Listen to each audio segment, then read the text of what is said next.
Hi guys, and welcome back to Level 1 Basic Hairdressing. So today we're going to cover everything to do with the hair structure, the science behind hair, and how it all really works.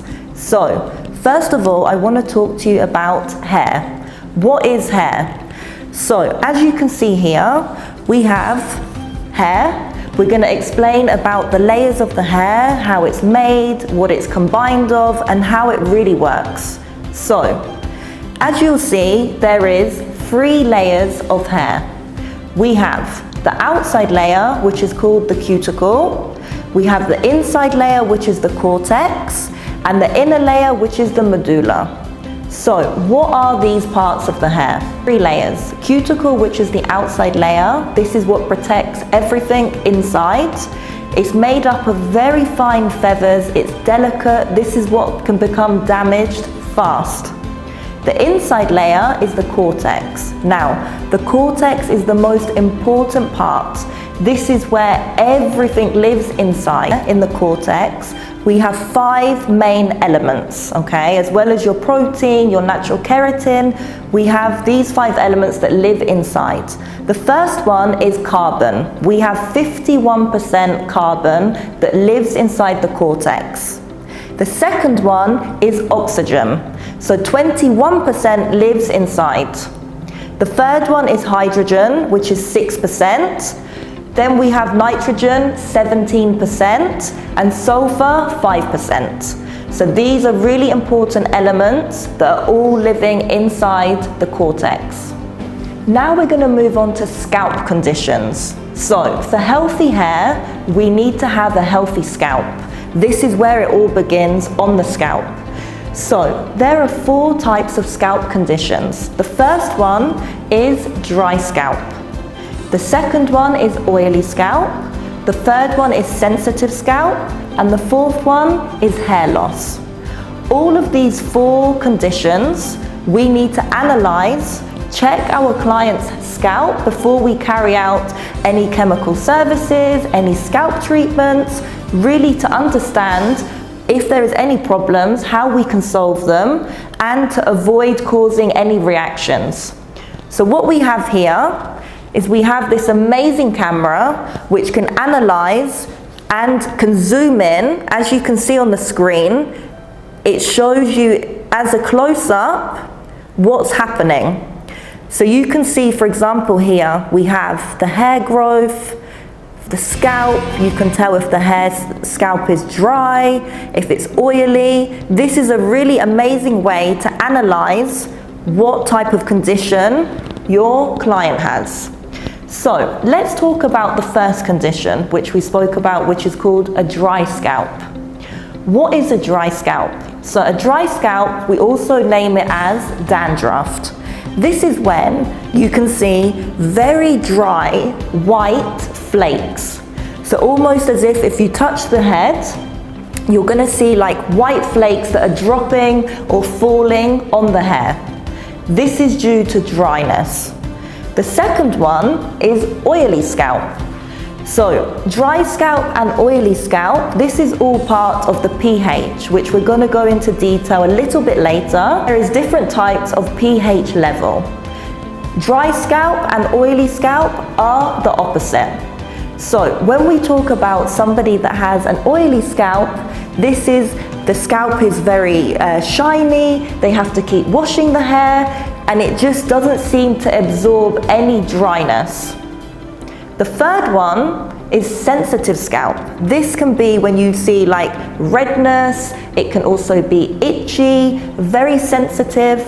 When your client has a sensitive scalp, you really need to avoid using harsh products, harsh chemicals, direct bleach onto those areas, because this can cause allergic reactions, and we really want to stay safe during all chemical and coloring processes. The last one is hair loss. So hair loss we're also going to cover a little bit later, but hair loss can be caused from many different types of scenarios. For example, it can be medication, it can be after pregnancy, delivering a baby, it can be due to hormones, stress level, and diet. You need to really eat healthy, high amino acids, vitamins, these type of nutritions to really keep your hair and scalp really moisturized and healthy. A healthy scalp leads to healthy hair. So let's just cover a little bit about hair loss, seeing as we're talking about hair loss. So everyone naturally loses a certain amount of hair per day. This is normal. This is called natural shredding. So on average, we shred between 35 to 45 hair strands per day. Okay? This can be to touching, brushing your hair. This is very normal.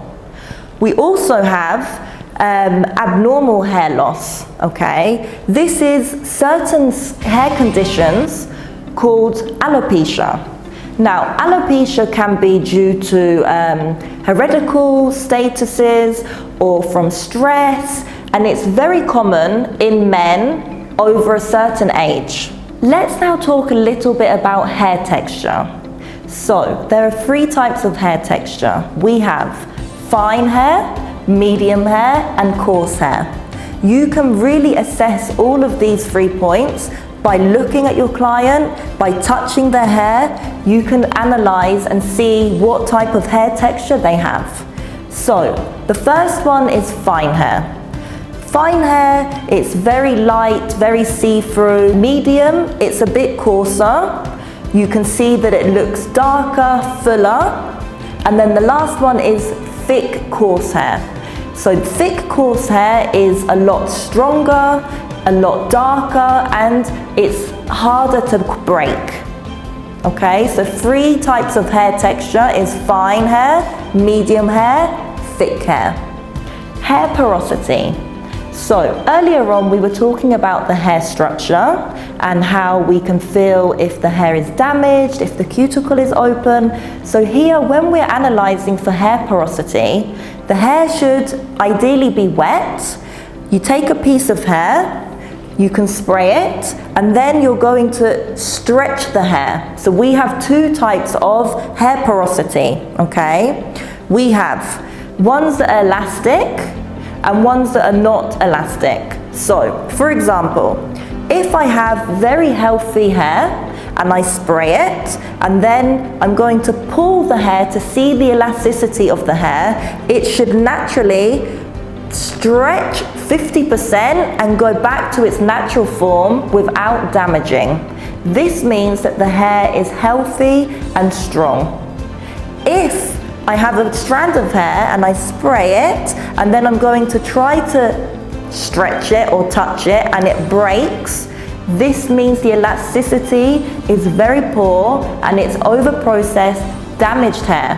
So this is a really good tip and a good way to analyze your client's hair before any chemical or service to really check the porosity of their hair.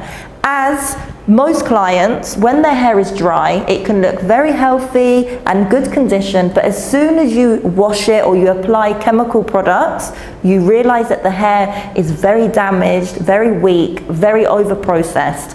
So this is a really good tip for you guys to check and to analyze the porosity and the texture of the hair. So we're going to talk now about skin tones. This is something that we're going to go into a lot of detail a bit later on for the hair coloring course, but every client has different skin tones. So this is really important, especially when we're doing any coloring services, that we know the difference between, let's say, warm and cool skin tones. Certain colors, certain styles of, let's say, colorings will suit different clients depending on their skin color. So we need to understand that there are different skin tones that suit certain types of colors and shades. We also want to talk, we're going to talk a little bit about face shape. Again, this is something that we'll move more into detail about when we're covering the cutting course, to really understand like what type of length the client should have, if a fringe is going to suit them, if they need layers. This is all visual to really see and understand your client's face shape.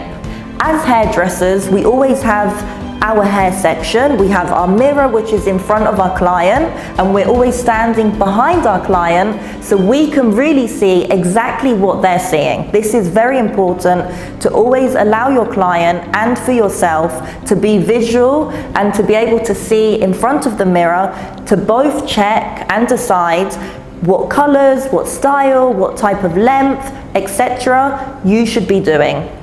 This again is covered mostly in your consultations, which you've read about, and it's all in the hair consultations, how to analyze and to really advise and explain what type of look, what type of color, what type of treatment you're going to be doing for your clients.